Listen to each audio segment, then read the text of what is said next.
The command snapped across the emergency room lobby like a whip. Elias Ward tightened his grip on his mother instead. Her head lolled against his shoulder, lips already tinged blue, every breath a shallow gasp clawing at time she didn't have. "She's dying," he said, his voice low but cutting.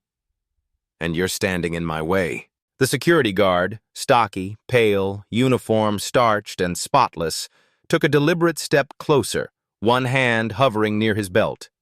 Behind him, the triage nurse sat unmoved, arms folded, gaze fixed on Elias with the kind of cold detachment you'd expect from someone watching a late-night infomercial. Her name tag caught the fluorescent light. Dana. "I need oxygen now," Elias demanded, shifting his mother's weight to keep her upright. He had seen enough trauma cases to know the exact moment when breath becomes a luxury, and she was seconds from it. Dana leaned back in her chair. "Sir, there are other patients ahead of you." Elias glanced over his shoulder. A white couple had just walked in, carrying coffee cups, their toddler whining about a twisted ankle. Dana was already half rising to greet them. "Come this way," she said, her voice warm, professional, completely different from the icy monotone she'd given him. The couple was ushered through the double doors without hesitation. Elias's jaw clenched so tight he could hear the grind in his ears. "She's in respiratory distress. You don't get to decide her worth based on what I look like." Craig, the guard, stepped in until they were nearly chest to chest. "Lower your voice or I'll escort you out."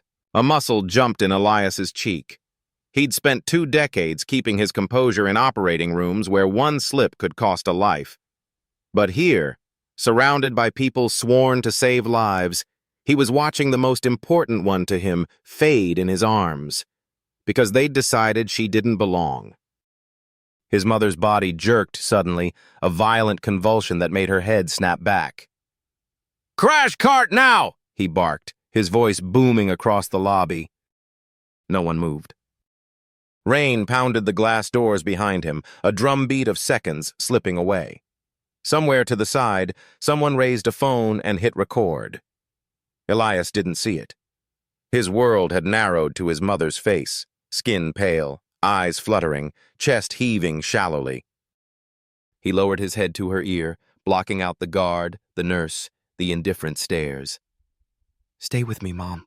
I've got you," he whispered. "I swear I've got you." But he already knew, if anyone was going to save her, it wasn't going to be them. Elias Ward had built his life on precision. Every movement in the operating room calculated, every decision grounded in years of training and the weight of responsibility that came with holding a human life in his hands. At 40, he wasn't just a neurosurgeon. He was one of the most sought-after specialists on the East Coast, a name that appeared on medical journals, keynote addresses, and policy panels about healthcare reform. 10 days ago, behind closed doors and without fanfare, he had been voted in as chairman of the board at Fairlawn General Hospital. It was a role he accepted quietly, choosing to walk the corridors as an observer before making his presence known. He wanted to see the truth unfiltered, how the hospital functioned when no one knew the boss was watching. Tonight, that truth was choking in his arms. His mother, Clara Ward, had given 3 decades of her life to nursing. She was the kind of woman who would pull double shifts, skipping meals, making sure patients too weak to feed themselves were never left hungry. She knew every wing of Fairlawn General, every shortcut through its maze of hallways, every face of the staff that used to greet her with warmth. In those years, she had seen the hospital rise in reputation, drawing in wealthy donors, high-profile patients, and glowing coverage in healthcare industry publications. But she'd also seen the cracks, the quiet moments when a patient without private insurance was left waiting, when someone's accent or skin color slowed the urgency of care. Those moments had haunted her long after she hung up her scrubs. Elias grew up in the shadow of that commitment, watching his mother carry the moral weight of her work home each night. When he was 14, she brought him into the hospital on a Saturday shift and let him shadow her. He saw her treat a homeless man's infected leg with the same meticulous care she gave a visiting diplomat. That day, he swore he would follow her into medicine, not just to save lives, but to preserve the dignity of those lives. Years later, when his career soared and his name became synonymous with high-stakes surgery, he quietly began funneling part of his earnings into hospital infrastructure, training programs, and diversity initiatives. He believed change could be seeded from the inside, nurtured until it became culture. But that belief was being tested in the most brutal way possible. Clara's breathing had faltered just after dinner. One moment she was laughing about a memory from his residency. The next she was clutching her chest, eyes wide. He'd run every possible scenario in his mind during the drive, each one ending with the same answer: get her to the ER fast. And Fairlawn General was closest, less than 3 miles away. He had told himself it was the best choice, the safest place. He had helped fund the latest emergency medicine equipment here. He had advocated for new triage policies to reduce bias in patient intake. Now, standing in that pristine lobby under the watchful eyes of a nurse who refused to move and a guard who measured him like a trespasser, Elias could feel the disconnect between the hospital on paper and the one in front of him. This was not the Fairlawn General he thought he was leading. This was the underbelly, the unspoken hierarchy of worth that dictated who received care first, who was told to wait, and who wasn't seen at all. It was the exact disease he had spent his career trying to cut out of the system, and tonight it had a face, his mother's. He knew the clinical benchmarks by heart: oxygen saturation, heart rate, neurological response, and Clara was falling below all of them. In a proper trauma bay, she'd already be on a ventilator, an IV line dripping, a crash cart at the ready. Here, she was a woman in a chair, her son's pleas treated like background noise. Elias's training screamed at him to act, to push past the guard, to start the emergency interventions himself. But he also knew the protocols. Security escalation could delay care further, could even result in being barred from the ER entirely. He was a surgeon, a policymaker, a board chairman, and yet in this moment, none of it mattered. To Dana and Craig, he was just another man in wet clothes asking for too much. It was a bitter irony. He had sat in meetings discussing risk management, patient satisfaction metrics, and emergency room throughput. They had charts and data models predicting optimal care times. They had diversity statements framed in gold in the administrative wing. But those things lived in a different world from this lobby, where seconds bled into minutes, and the quiet prejudice of inaction did the work of a scalpel in reverse, cutting away the chance of survival instead of restoring it. He looked at his mother's face, at the faint furrow in her brow that had always appeared when she was in pain but trying to hide it. He remembered her telling him once, "In this place, speed saves lives, but compassion decides who gets the speed." It had sounded like wisdom back then. Now, it was a damning indictment. Elias had kept his new position secret to observe without distortion. What he didn't realize was that sometimes the only way to see the truth was to stand powerless in it. And as the weight of his mother sagged further into his arms, he understood with surgical clarity: whatever reform he had imagined from the boardroom was not enough. The infection was deeper, older, and more dangerous than policy could cure. Tonight he wasn't just witnessing it. Tonight he was living it. The moment Clara's body jerked in his arms, Elias felt the floor tilt. Her lips, already pale, deepened toward a dusky blue, and the breath rattling in her chest turned into a desperate, wet gasp. "She's crashing!" His voice cut through the sterile lobby, sharp enough to make heads turn. Dana didn't stand. Craig, the security guard, moved closer instead, positioning himself like a barrier between Elias and the double doors that led to the emergency bay. Elias adjusted his grip, starting forward. "Move," he said, each syllable carved from ice. Craig's hand landed on his chest. "You can't go in there." The nurse spoke up from behind him, tone clipped. "Sir, we have procedures. You're not the only one here." Elias's restraint began to fracture. "Procedures?" His voice rose now, carrying the controlled fury of a man who had delivered bad news to too many families and was not about to deliver it to himself.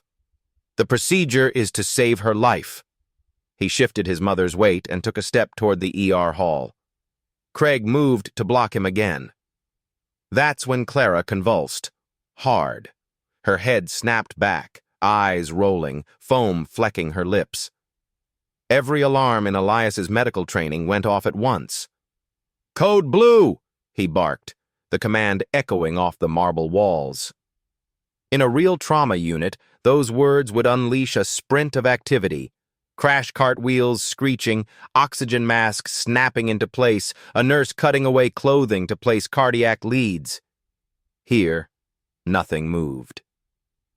A woman in the corner pulled out her phone, recording. Someone whispered, "Is she okay?" Elias ignored it. He bent over his mother, trying to open her airway with one hand while bracing her shoulders with the other. He could feel the seconds bleeding away like water through a fist. "Back up," he ordered Craig. But the guard's stance didn't change. He angled her chin, ready to start compressions, but Craig's body blocked the crash doors, forcing him to fight for space instead of his mother's life. In that moment, something inside Elias turned cold, precise, the way it did in surgery when a patient's vitals plummeted and you had seconds to decide. He shifted his balance and tried to sidestep, but Craig mirrored him. "Don't make me call the police," the guard said, his tone heavy with authority he hadn't earned. "Call whoever you want," Elias snapped. "But if she dies, that's on you." The words hung in the air, but still no one moved. Then it happened. The moment he had feared since the first sign of distress. Clara's body went slack. The pulse under his fingers faded into nothing. Elias froze, disbelief and rage colliding so hard he could taste it. He tried a sternal rub, his thumb brushing against the fragile bones of her chest, but there was no response. He pressed his lips near her ear. "Mom, stay with me. Please." Nothing. Around him, the ER lobby stayed eerily quiet, as if they were watching a scene in a courtroom drama instead of the final seconds of a woman's life. Elias knew in that instant, this wasn't just negligence, it was a decision. They had looked at him, weighed him, and decided he could wait. His mother's life had been placed below the convenience of the moment. Slowly, deliberately, he lowered her to the cold vinyl of the waiting room chair. He smoothed the silver strands of hair back from her forehead. And then he stood. The room seemed to shrink around him. Dana avoided his eyes. Craig shifted uncomfortably but didn't step aside. Elias took one last look at his mother, committing every line of her face to memory, not as a patient, but as the woman who had taught him the value of every heartbeat. When he spoke again, his voice was low, steady, and lethal. "You just made the last mistake you'll ever make in this hospital." Without another word, he turned, walked through the glass doors into the pounding rain, and disappeared into the night. Behind him, the lobby hummed on, unaware that a storm far worse than the one outside had just been born. By sunrise, Fairlawn General's boardroom was lit not by the warm glow of strategy sessions, but by the cold, sterile light of a summons. Every executive, every department head, and, by Elias's order, every staff member on duty the night before was required to be present. The city was still soaked in gray, but inside the glass tower that housed the administrative offices, the storm had a name. When Elias Ward walked in, there was no lab coat, no surgical greens, only a tailored charcoal suit and the sharp clarity of a man who had nothing left to lose. Conversations died mid-sentence. Some recognized him instantly. Others took longer, piecing together the image of the man from last night, the one cradling a dying woman in the ER lobby, now stepping into the seat of power at the head of the table. He didn't open with condolences or pleasantries. He opened with evidence. One keystroke, and the screen behind him came alive. High-definition security footage from the ER lobby, time-stamped to the minute. There was Dana, arms folded, unmoving, Craig blocking the entrance. The frame caught Clara's convulsions in brutal clarity, Elias's mouth forming the words "Code Blue" and the staff's stillness in response. The audio was worse. The nurses clipped "Wait your turn," the guard's threat to escort you out, all underscored by the wet rasp of a dying breath. "Last night," Elias began, his voice low but resonant, "my mother died on the floor of the hospital I chair. Not because we lacked the technology, not because there were no staff available, but because a value judgment was made." He let the words hang. "You decided she wasn't worth saving in that moment." He turned to Dana. "You are terminated effective immediately." To Craig, "Your contract is revoked, and your security license will be reviewed by the state." He scanned the room. The ER shift lead and the compliance officer on duty gone as of now. No one moved to object. Then he slid a slim folder across the table. 17 cases in the last 24 months where patients of color were either delayed or denied emergency care. 8 resulted in death. These, he tapped the folder, are not statistics. They are indictments. He looked directly at the hospital's chief legal officer. "Every one of these files has already been sent to the Department of Justice Civil Rights Division for federal investigation." There was a ripple of shock, but Elias didn't give it room to grow. "This is no longer a public relations problem. This is a systemic failure with a body count. And I will not oversee a facility that treats urgency as a privilege." His gaze swept the table. "We will restructure triage from the ground up. Bias training isn't enough. We're implementing federal oversight protocols. Intake will be monitored, reviewed, and audited for equity." One of the board members cleared his throat, his voice shaky. "Elias, going public with this could save lives," Elias cut in.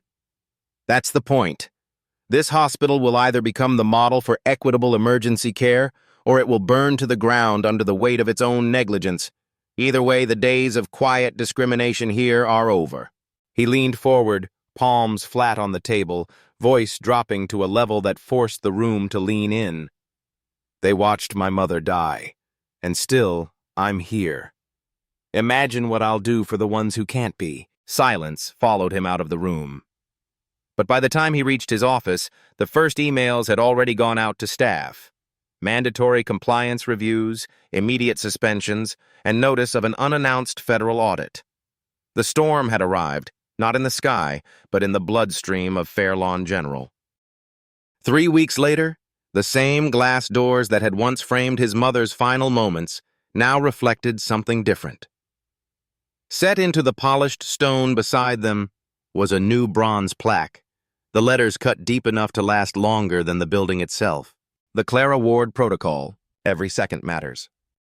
Elias stood before it, rain beading on his coat, his reflection fractured across the surface. Inside, the ER was quieter tonight, but the new system was in motion. A triage advocate stood at the intake desk. Not a clipboard jockey, but a trained clinician empowered to override delays. The rule was simple. Any patient showing critical signs received oxygen and vitals assessment within 60 seconds of arrival. No questions asked about insurance, status, or appearance. That stopwatch was now the law inside Fairlawn General. Through the glass, he saw it in action. An elderly Latino man, lips blue, was wheeled in by his granddaughter. Before the chair stopped moving, an oxygen mask was over his face, blood pressure cuff on his arm, pulse oximeter clipped to his finger. No one asked for paperwork. No one glanced at his wallet. His life was the only priority in the room. Elias exhaled slowly, the knot in his chest loosening for the first time since that night. This wasn't justice for Clara in the court sense. No trial could bring her back. But it was justice in the only form that mattered now: prevention. She had given her career to saving others. Now her name would stand guard at the door, ensuring no one else was left to die in plain sight. Upstairs, in the boardroom, her photograph hung where every executive would see it before signing a policy or budget approval. No stock images, no corporate gloss, just Clara in her nurse's scrubs, smile lines at the corners of her eyes, the embodiment of urgency and compassion. Underneath, the same words from the plaque. Every second matters. Elias placed his hand flat against the bronze, a private gesture in a public space. "They'll remember you, Mom," he murmured. "And they'll remember why this matters." Then he turned and walked through the doors, not as a grieving son, not even as the chairman, but as the keeper of a promise. The Clara Ward protocol would spread. Other hospitals were already calling, asking for the framework, the training modules, the audit templates. Some out of genuine commitment, others out of fear. But Elias didn't care why they adopted it. He cared that they did, because in emergency medicine, intent didn't save lives. Action did. And as he moved deeper into the hospital, the staff parting quietly around him, he knew this was only the beginning. The system that had taken Clara was vast and old, but so was his resolve. She had given him his first lesson in medicine. See the urgency, not the appearance. Now her name would teach it to the rest of the world, one emergency room at a time.